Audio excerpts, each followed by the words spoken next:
So I'm Kim Solez. I'm Ishita Moghe. And today we're going to tell you about, are we living the technological singularity already? Agency and reimagining the pace of big picture science communication in the era of YouTube and Facebook. So in the past, things were really clunky and slow.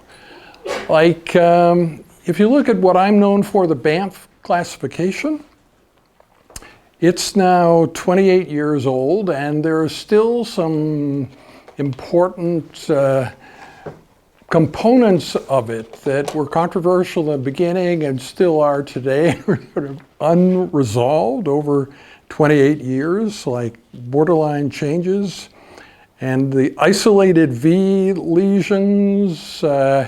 We've been talking about that. It's not really resolved for 7 years. So that's the way science used to be. But the thing about it was, when things finally did change, it took a long time, but when they did change, you could kind of look at causality, what caused what, who did what to make the change. And it's the thing that's different today. Things are moving a lot more quickly, but that cause and effect relationship is something you can suspect, but just not be absolutely sure of. So like Dr. Solez said, the cause and effect is something that we're going to talk to you about in making change. And so we wanted to start with this example. You might have heard of Yuval Noah Harari. I think we've mentioned him a few times in this course already. And he's kind of this giant in tech and anthropological writing. So he's got a lot of books out that are really interesting. And one of the things he said in one of his widely publicized interviews was that individuals can accomplish very little by themselves, so they should join groups or causes to actually try to make change. And the case we're going to try to make to you here today is that we don't think this is true. Even though this concept of cause and effect, it might be a little blurry in this day and age when communication moves so fast and through so many channels like YouTube and Facebook.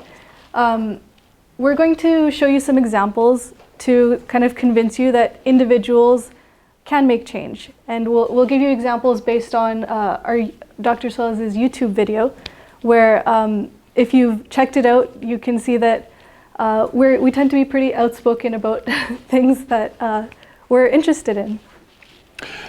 So yeah, I mean, one way to think about it is that if it's really true that individuals can accomplish very little, then it's unclear what we're doing making these videos, because they should have absolutely no effect. So let's take the first example. On October 29th, 2017, I published and widely circulated kind of an essay called Blindsided by the Future. It was about how all the elements of the predictable future of medicine that we talk about in this course seem to be left out of meeting programs and of like consensus papers and summit meetings. And particularly, we were talking about the Human Cell Atlas project being not talked about at all the big meetings. It's as if there was some effort being made to avoid that phrase ever being uttered. So 2 days later, the main proponent of the Human Cell Atlas project in kidney medicine, Ben Humphreys, was appointed chair of the program committee for the upcoming American Society of Nephrology meeting. Now, the two may not have anything to do with each other. We don't really know, but it is interesting. We made this big complaint, and 2 days later, they picked the guy who would kind of solve this. So we didn't know about that. We didn't know that he had been chosen, and so we had a number of videos talking about this, particularly talking about this paradox the most important elements of the future of medicine being left out of the big medicine meetings, out of the program, out of discussion. They just weren't there. And then in August, they started promoting the upcoming American Society of Nephrology meeting. And it turned out that the main scientist in the Human Cell Atlas project, Aviv Regev, was giving a plenary presentation. Wow, so exciting. But the promotion, the ad for that plenary, it had 4 speakers and 4 pictures, but only 3 topics. They were still sort of tongue-tied about saying Human Cell Atlas Project. And so they didn't actually have her title there, and they didn't explain that in any way. But anyway, that was sort of what existed leading up to the meeting. And then we went to the meeting and met her. It was really exciting. Yeah, so this is just a picture of us meeting her after her plenary talk. And it was interesting because I think it kind of validated what we'd been talking about, because she did agree with a lot of the things that we were saying. So, yeah. Yeah. So it was interesting that her title of the talk didn't actually contain the phrase Human Cell Atlas Project. And I think still there was some reluctance on the part of maybe conservative forces to mention that. Who knows? So example 2 is Yuval Noah Harari's claim that humans will be stuck in the future. Human culture will be stuck because every novel, every TV show, every play, every interesting creative work of a human being always revolves around human decision making. And in the future, machines will be better at making decisions than humans. So all the plot lines will be wrecked and nobody will be able to do any creative work. So humanity worldwide will be stuck. We'll just be stuck. Our culture will go nowhere. There won't be any interesting stories anymore. To us, this seemed ridiculous, that humans are adaptable and that beyond the fact that we didn't think that the quality of human culture worldwide was going to grind to a halt like this and start degrading, we actually thought it could go in the other direction. So we did a video about that, and also about the idea of multi-threading, which I'll talk about in a moment in a poem. And very shortly after we did that video, in this next interview, Yuval Noah Harari says, oh yeah, no, it's important for you to recognize that human reaction to machine decision-making is a work in progress and no predictions can be made. So it was from saying humanity will be stuck to no predictions can be made. So he never mentioned us. I have no idea whether he knows that we exist or that we're writing this stuff, but probably he does. So here's the poem. Multi-threading is where we're heading. Obviously, can't you see? That's what in the future we'll use that extra intellect for. So that instead of just one life, you can have 4 or more, all concurrent and in the moment. So everything fun and interesting you want to do, you can, even if events are in different places in the same short time span. Multi-boxing in video games is just one small instance of something that in real life will allow us to pounce on every desirable opportunity, with characters that are all still you, you see. And at the end of the day, all our diverse facets of personality can compare notes, the day's accomplishments endlessly. Boy, girl, won't my multiple instances of self have fun? Swapping yarns about all the things they've done, and imagine how compatible they will be, since in the end, they're all really me. Every day lived with glorious concurrent adventures, and every night with grand stories told by raconteurs, multiple instances of ourselves and gleeful as Santa's elves. So that's the idea of being able to actually pursue multiple instances of yourself, to have multiple versions of yourself, some biological, some virtual, and everything you want to do, you can do, and then you come back in the evening and all these instances like talk to each other and have a grand party. And you can say, well, that's impossible, but don't you also think that at the moment, having machines make all crucial decisions is also impossible? The two are equally possible, impossible. If we reach the point, which is what Harari says we will, where decisions like who you're going to spend your life with, who you're going to marry, what you're going to do as a job, where you're going to go to school, that machines will make all those decisions because it will be obvious by that time that the people who rely on machines to make those decisions, their lives will just turn out way better.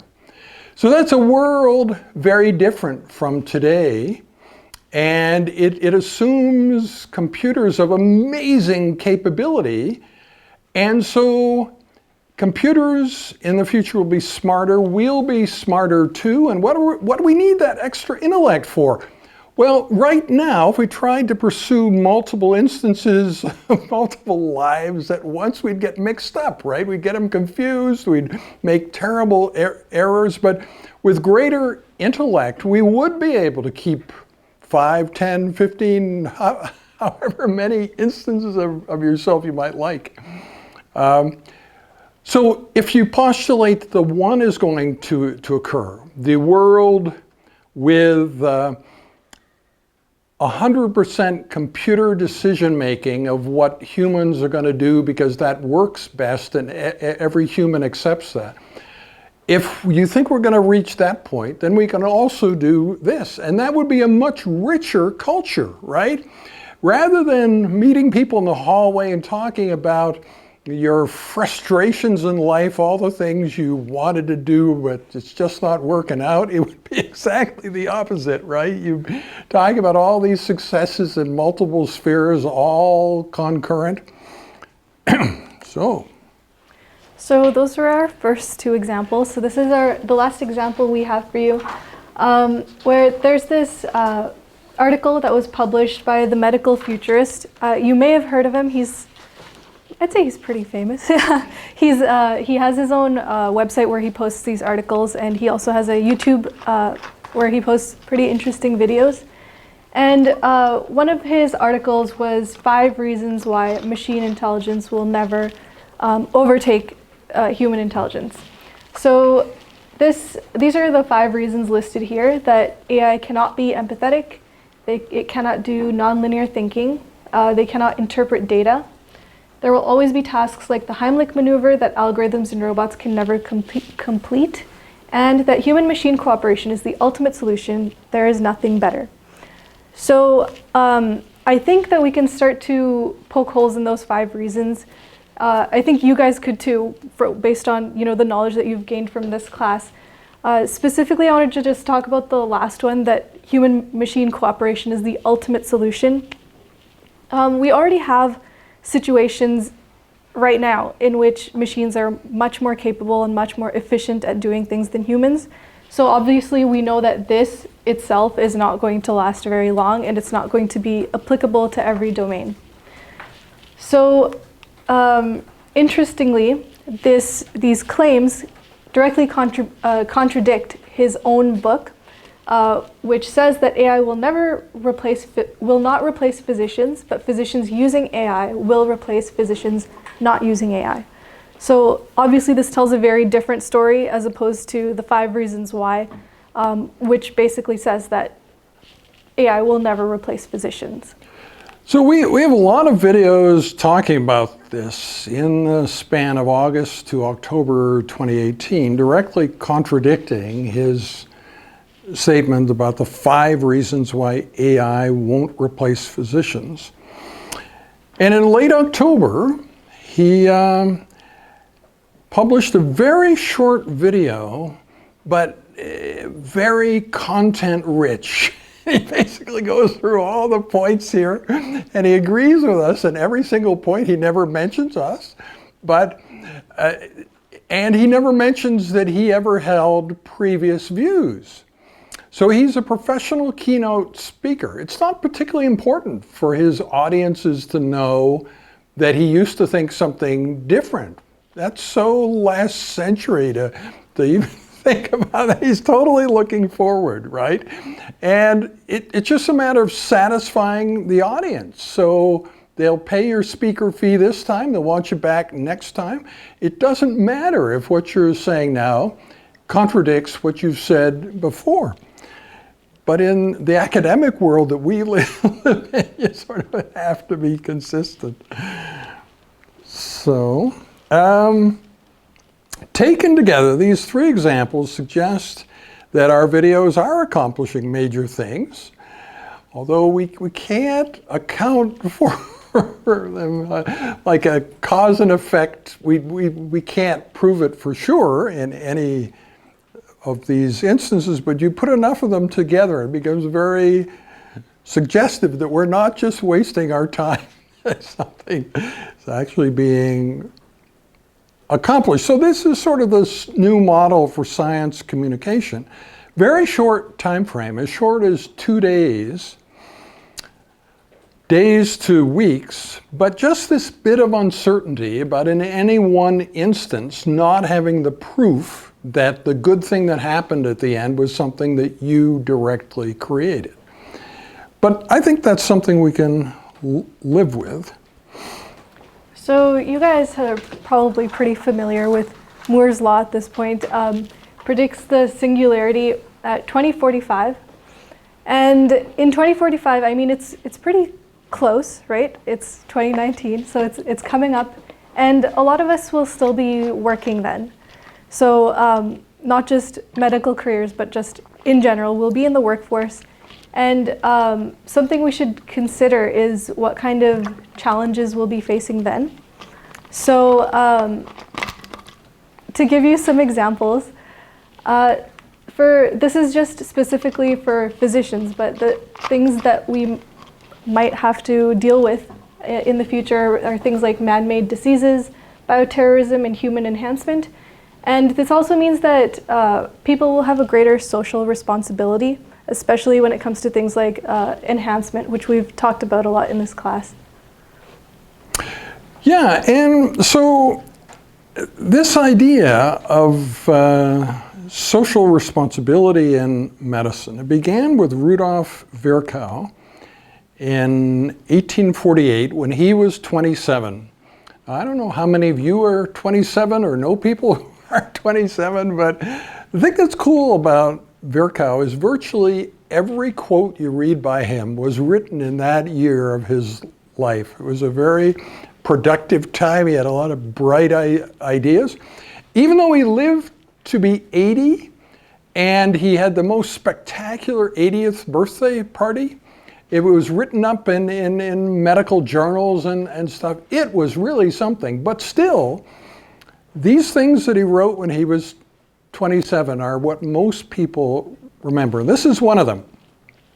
It is the curse of humanity that it learns to tolerate even the most horrible situations by habituation. Physicians are the natural attorneys of the poor, and the social problems should be largely solved by them. And as you know, this was the stimulus for the idea I had about medicine writ large, and that at some point, medicine will be about human enhancement, not just physical, but moral, spiritual, rather than just preventing or curing diseases. So I think we've discussed a decent amount about the different kind of routes or paths that we could face in the future as machine intelligence and AI becomes more ubiquitous. So, you know, there's always the classic apocalyptic future and then the utopian future. But I think the main message that we're trying to push here is that it's really important that we all try to stay engaged in the actual conversation, in the discussion of trying to shape a more positive future. So obviously, I'm not under the pretense that we're going to get a utopian society, right? With the advent of AI in society. But the quote that we showed you earlier with Yuval Noah Harari, I think a lot of people do start to believe that, you know, if you're not in some sort of cause or some social group, then you can't really do much to change anything. And I think that's a very important thing to combat, that line of thinking, because these examples that we gave you, obviously we can't prove that there was a direct cause and relationship change, that we said something and that's why those people changed what they were saying. But the actual engagement and being able to speak what you're thinking or what you're passionate about or what you want to see changed, I think that in itself would lend a great hand in actually shaping a better future, including AI. Yeah, and so part of the purpose of this course, I guess, is the idea that we are not passive victims of the future. We can help shape the future. And the range of possible futures goes all the way from very, very bad stuff. So you can think of a world where all the diseases of today have been cured and no longer exist. But they're much worse diseases, all created by bioterrorism, and only the bad guys have the antidotes and stuff. That would be like one of the worst futures. But there's also, you can think of futures that are really, really good, where not only are individuals healthy, but society is healthy, and humanity is attaining things that are just absolutely amazingly positive. So my specialty in medicine pathology and artificial intelligence came together in April 2017 when the Food and Drug Administration approved digital pathology for primary diagnosis. And this is so-called whole slide imaging, where you scan the entire slide and then it's in a sort of tiled panorama where your computer doesn't have to load the whole thing. It just needs to load the part that you're looking at the moment. And so it was a really big deal that that's now approved so that it can be used in mainstream medicine. And it's amusing to realize how much that changed the specialty of pathology. We used to be like the least desirable area of medicine. We had terrible recruiting and our videos were off-putting and everything about us, we weren't very good at selling ourselves at all. The minute this happened, industry started pouring money into pathology because it looks like, we're really kind of taking off with this futuristic digital pathology.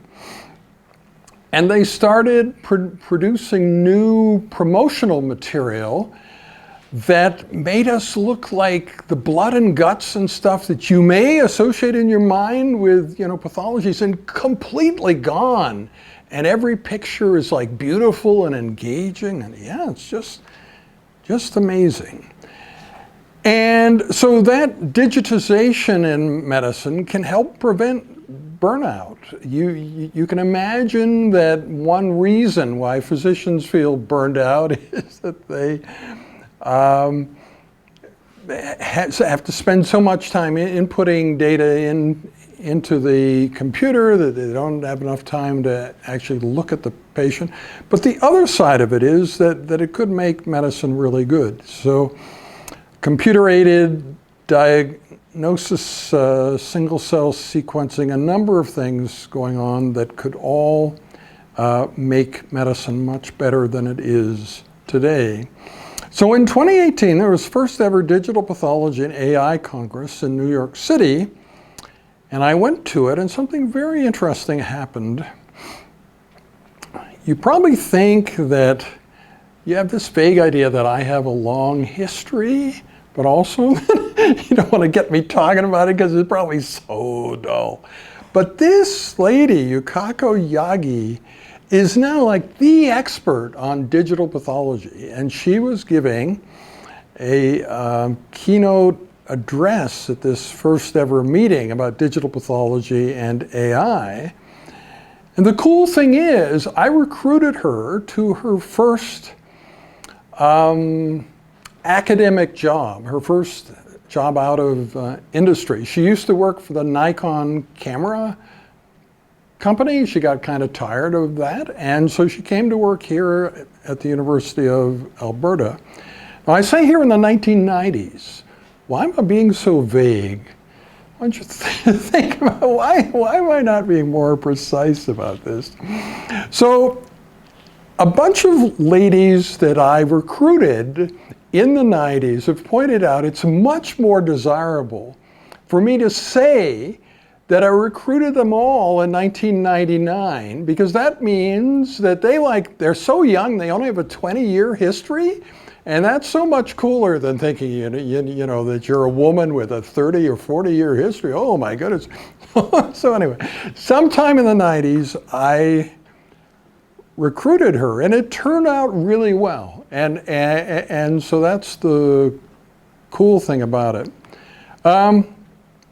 And so her ascendancy to somebody that everybody wants to hear from at meetings is related to this fact that my specialty in medicine of anatomical pathology has become kind of like the Hollywood of medicine. That like we have the best promotional material, and you know, it's like for a young person thinking of going into medicine, it looks like everything in pathology is good and nothing bad, and you know, there's probably wonderful hours and the lifestyle's great, and you know, yeah, it's just fantastic. And it used to be exactly the opposite of that. So gone are the blood and guts. Now every page is visually appealing, seductive, and they have beautiful videos. I'm kind of a video guy, and I noticed in previous pathology meetings, the videos were so bad in every way that a video can be bad, and now they're so good, and the animation is so good. So, yeah, and every effort has been made to be reassuring. So, like we mentioned in a few earlier slides, we gave you some quotes about things that we thought were wrong about people making assertions about AI in the workplace. And so here are some more examples for you. So the pathologist, the magazine Dr. Solez was just talking about, that we showed some graphics on, they tend to have, in their articles talking about machine intelligence and AI, they tend to have these really comforting, really reassuring quotes. Their themes are things like, AI is an exciting step forward, and it puts pathologists at the very center of clinical care and precision therapeutics. It can never compare to the collective wisdom generated over many years as a community that can't be replaced. And finally, AI pathology is never going to replace pathologists. So obviously these are really broad, sweeping statements that might be true in the short term. I do believe that as it starts to shift, that pathologists will be taking more help from machines, but I don't think it's true forever. So these kind of things, I think they're very harmful when they're marketed by otherwise seemingly reliable and kind of far-reaching places or people like the pathologist? I know it sounds old-fashioned, but we're kind of into the truth, and we believe that people will not be harmed very much by actually knowing the truth. So anyway, that's so. I've talked about various people and their view, but the thing that might interest you is the view of governments. And the Finnish government, they have decided, Finland isn't a very big country, so they're kind of nimble, they can decide to pounce on a theme, and they're not as sluggish as a bigger country might be. They can really, and so they have created the Finnish government AI course. And so it's free. Any of you that want to take it, you can take it. And it just contains some things that are very, very odd. If you think of why would a government want to promote these views, you kind of figure it out. They say we don't have to worry about artificial intelligence at all, because every self-improvement step requires human permission. So the AI says, sir, I would like to improve myself. Say, we'll take it to the committee. And so these human beings sit around, should we let the AI improve itself or not? And it's the most astounding thing. No computer scientist in the world believes that that's what self-improving AI means. Doesn't mean that you have this human committee and it's saying, well, shall we let the computer improve or not? That is not it. But if you accept that, then you understand what the Finnish government's saying is, you just leave everything to us. We've got this totally handled. There's nothing to worry about. Don't lose any sleep thinking that AI is going to take your job or anything, because none of that's going to happen, and just trust the government, Just trust the government and everything will be fine. And so actually the rest of the AI course is pretty good. But the thing is, you don't have to do it in a sequential order. You can just go to this last speculative area and read what they're saying about the future and stuff without taking the earlier points of the course. And so who created this course? And it's kind of interesting too. It seems like there's sort of nobody in charge. And you say, well, this is ridiculous. Why can't I find the name of the person who composed the first version of the course? And then they celebrated the success of the course, and the president of the country talked at the graduation ceremony for the first class of students who took this course.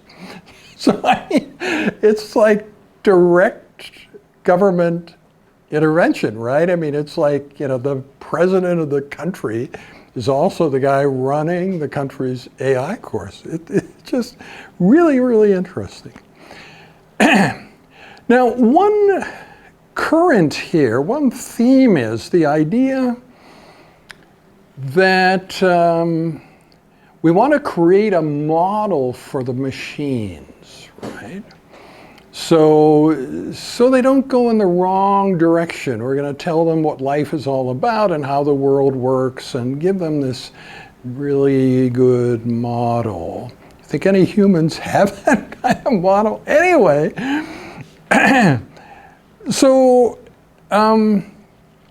but the idea is we'll control them that way. We'll give them a model and that'll be fine. But they probably don't need a model.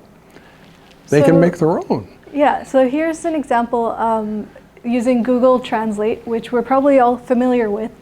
So Google Translate, it has, over time, it's built this kind of architecture of language, of words, and of meaning that it's similar to what we talked about in our actual machine learning classes, where they've assigned weights to things, created a structure of things that humans can't really comprehend, but the machine obviously can.